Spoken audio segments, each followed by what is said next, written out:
പ്രിയപ്പെട്ട പ്രേക്ഷകരെ, പശ്ചിമേഷ്യ സമാധാന തീരത്തെ കടക്കുന്നു. ഇറാനുമായുള്ള സമാധാന കരാർ ഇന്ന് ഒപ്പുവെക്കുമെന്ന് അമേരിക്കൻ പ്രസിഡന്റ് ഡൊണാൾഡ് ട്രംപ്. കരാർ ഒപ്പിടാനുള്ള സമയം തീരുമാനിച്ചിട്ടില്ല എന്നാണ് ഇറാന്റെ പ്രതികരണം. കരാർ സംബന്ധിച്ച റിപ്പോർട്ടുകൾ ഇറാൻ പൂർണ്ണമായി തള്ളാത്തതാണ് സമാധാന പ്രതീക്ഷകൾ നൽകുന്നത്.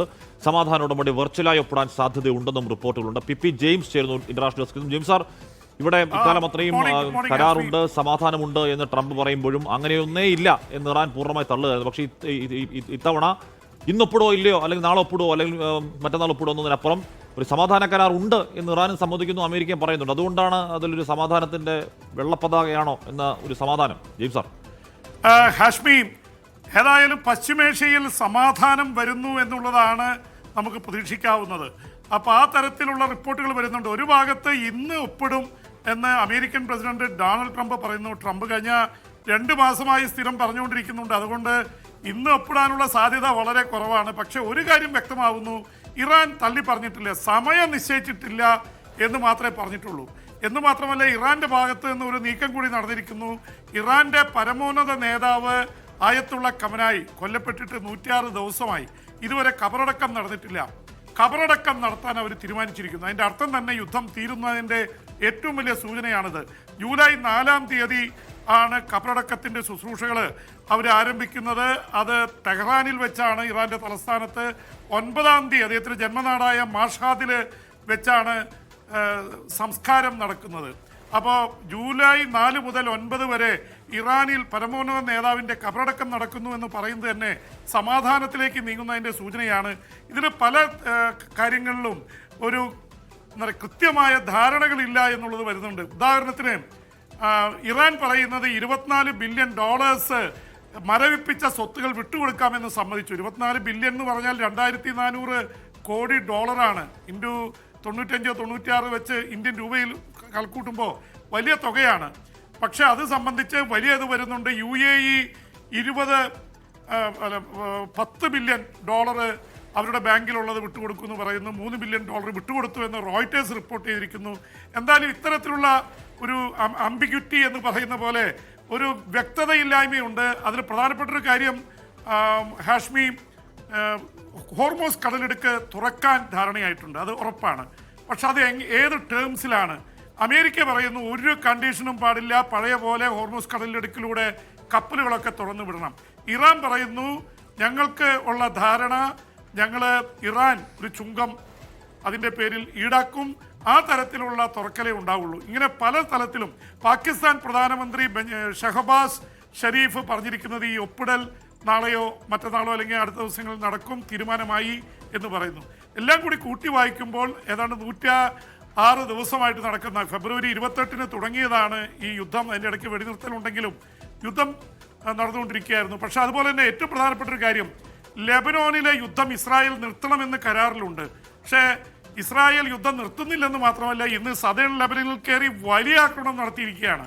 അവിടെ ഗസയിൽ കയറി ആക്രമിച്ചു. ഗസയിൽ 2 പേർ കൊല്ലപ്പെട്ടിട്ടുണ്ട്. അപ്പോൾ ഈ തരത്തിൽ ഈ കരാറിനെ കുറിച്ച് ഒരുപാട് തരത്തിലുള്ള വ്യക്തതയില്ലായ്മയുണ്ട്.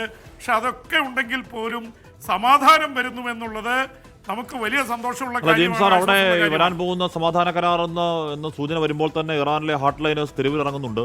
ഡെത്ത് ടു അറാക്ചി, ദ ഡിസോണറബിൾ കോംപ്രമൈസർ എന്നൊക്കെയുള്ള മുദ്രാവാക്യം വിളിച്ചുകൊണ്ട് അവർ തെരുവിൽ നിറയുന്നുണ്ട്. അപ്പോൾ ഏതെങ്കിലും തരത്തിൽ എന്ന് പറഞ്ഞാൽ അവരുടെ പരമോന്നത നേതാവിൻ്റെ കൊല്ലപ്പെട്ടു പോയതിൻ്റെ ആങ്കർ, ആ രോഷം അവിടെ അടങ്ങിയിട്ടില്ല. അപ്പോൾ ഏതെങ്കിലും തരത്തിൽ ആ പ്രതിഷേധങ്ങൾ സമാധാന കരാറിൽ നിന്ന് പിന്നോട്ട് പോകാൻ ഇറാനെ പ്രേരിപ്പിക്കുമോ ഇംസാർ? അല്ല, ഇറാൻ പിന്നോട്ട് പോകുമെന്ന് വിശ്വസിക്കാൻ കഴിയില്ല ഹാഷ്മി. കാരണം ഇറാനെ സംബന്ധിച്ചിടത്തോളം 30,000-ലേറെ തവണയാണ് ഈ 100 ദിവസത്തിനുള്ളിൽ ആക്രമിക്കപ്പെട്ടത്. അവരുടെ നാവികസേനയുടെ കീഴിലുള്ള യുദ്ധക്കപ്പലുകൾ, അതുപോലെ തന്നെ അവരുടെ യുദ്ധവിമാനങ്ങളൊക്കെ തകർത്ത് കളഞ്ഞു. അവർ രക്ഷപ്പെട്ടു നിൽക്കുന്നത് അവർ തുരങ്കങ്ങളിൽ സൂക്ഷിച്ചിരുന്ന ബാലിസ്റ്റിക് മിസൈലുകളും ആയിരക്കണക്കിന് ഡ്രോണുകളും വെച്ചാണ് അവർ അമേരിക്കൻ ബേസുകളിലേക്ക് അടിച്ചുകൊണ്ടിരുന്നതും സമ്മർദ്ദ തന്ത്രം പയറ്റിക്കൊണ്ടിരുന്നതും. അതുകൊണ്ട് തന്നെ ഇനി മുന്നോട്ട് കൊണ്ടുപോകാൻ അവർക്ക് താല്പര്യമില്ല. പക്ഷെ അവർക്ക് ഏറ്റവും വലിയ കല്ലുകടിയായിട്ട് വരുന്നത് ഇസ്രായേലാണ്. ഇസ്രായേൽ ഇപ്പോഴും പിൻവാങ്ങിയിട്ടില്ല. അമേരിക്കൻ പ്രസിഡന്റ് ഡൊണാൾഡ് ട്രംപിൻ്റെ പല നിർദ്ദേശങ്ങളും ഇസ്രായേലി പ്രധാനമന്ത്രി ബെഞ്ചമിൻ നെതന്യാഹു തള്ളിക്കളഞ്ഞിരിക്കുകയാണ്. അതുകൊണ്ട് ഇസ്രായേലായിരിക്കും ഒരു കല്ലുകടിയായിട്ട് ഇവരുടെ മുമ്പിൽ വരാൻ പോകുന്നത്. എന്തായാലും മറ്റന്നാൾ ഇറാൻ അമേരിക്കയുടെ മണ്ണിൽ ലോകകപ്പ് ഫുട്ബോൾ പങ്കെടുക്കാൻ ഇറങ്ങുകയാണ് ലോസ് ഏഞ്ചലസിൽ. അത് വലിയ രാഷ്ട്രീയ പ്രാധാന്യം കൈവന്നിരിക്കുന്നു.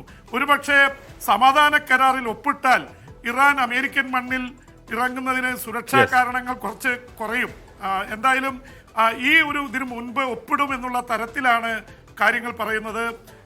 ഈ തരത്തിൽ എത്ര മുന്നോട്ട് പോകാൻ കഴിയുമെന്നുള്ള കാര്യത്തിൽ ഇറാന് സംശയമുണ്ട്. അതുകൊണ്ട് അവിടെ പ്രതിഷേധ പ്രകടനങ്ങളൊക്കെ നടന്നാലും അവിടുത്തെ ഇപ്പോഴും കൺട്രോള് അവിടുത്തെ പരമോന്നത നേതാവ് മൊയ്ത്തബ ഖമനായുടെയും ഇറാൻ റവല്യൂഷണറി ഗാർഡ്സിൻ്റെയും കയ്യിലാണ്.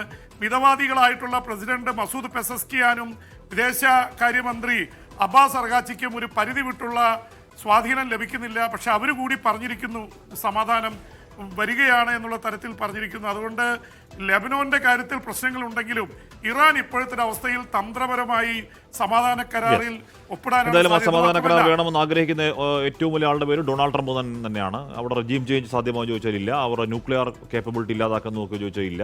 ഹോർമൂസ് കടലിടുക്ക് തുറന്നു കിടക്കായിരുന്നു, യുദ്ധം തുടങ്ങിയ ശേഷം അടച്ചാണ്, അത് വീണ്ടും തുറക്കുന്നു എന്നതിൽ ആ സമാധാന ഡീൽ വരുന്നുണ്ട്. എന്തായാലും ആ ഡീലിന്റെ കൂടുതൽ വിവരങ്ങൾ എന്തൊക്കെയാണ്, വിശദാംശങ്ങൾ എന്തൊക്കെയാണ്, അങ്ങോട്ടും ഇങ്ങോട്ടും ഏതൊക്കെ തരത്തിലുള്ള കോംപ്രമൈസുകൾ, സമാധാനത്തിന് ചില കോംപ്രമൈസുകൾ അനിവാര്യമാണ് അപ്പുറത്തും ഇപ്പുറത്തും.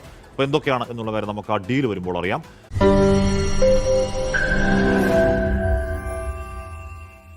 ലോകത്തെവിടെയായാലും ഏത് സമയത്തും 24 വാർത്തകളും ഓഗ്മെന്റഡ് റിയാലിറ്റി പാക്കേജുകളും എക്സ്പ്ലെയിനറുകളും വിശദമായി കാണാൻ ഞങ്ങളുടെ യൂട്യൂബ് ചാനൽ നിങ്ങൾക്ക് സബ്സ്ക്രൈബ് ചെയ്യാം.